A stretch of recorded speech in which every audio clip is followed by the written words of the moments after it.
Imagine you have to describe an apple to someone who's never seen one before. How would you do it?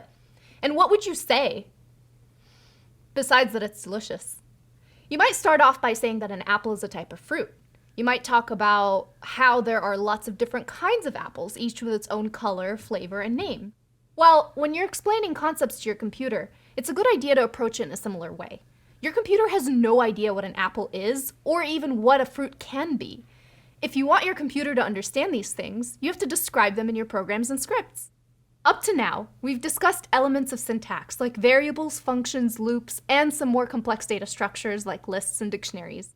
These are powerful tools in an IT specialist's toolbox, but it can still be difficult to translate real-world concepts like what's an apple or what's a user account into programs. To make it easier for computers to understand these new concepts, Python uses a programming pattern called object-oriented programming, which models concepts using classes and objects. This is a flexible, powerful paradigm where classes represent and define concepts, while objects are instances of classes. In our apple example, we could have a class called apple that defines the characteristics of an apple. We could then have a bunch of instances of that apple class, which are the individual objects of that class.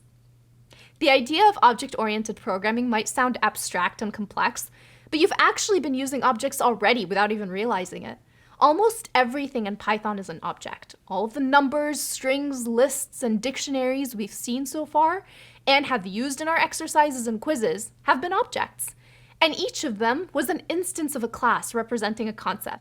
The core, apple pun intended, concept of object-oriented programming comes down to attributes and methods associated with a type.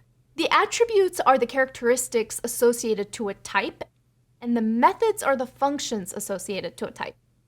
In the apple example, the attributes are the color and flavor. What would the methods be? Well, it depends on what we're going to do with the apple. We could maybe have a cut method that turns one whole apple into 4 slices. Or we could have an eat method that reduces the amount of apple available with every bite. Let's think about a more IT-focused example, like a file in our computer. A file has lots of attributes. It has a name, a size, the date it was created, permissions to access it, its contents, and a whole lot more.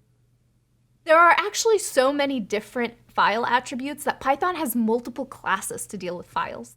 The typical file object focuses on the file's contents, and so this object has a bunch of methods to read and modify what's inside the file. Hopefully these examples help make object-oriented programming a little clearer. But don't worry if you haven't fully wrapped your head around it. In our next video, we'll explore how to apply these concepts to some classes and objects we've already used in Python, which will help us dig a little deeper into how this all works.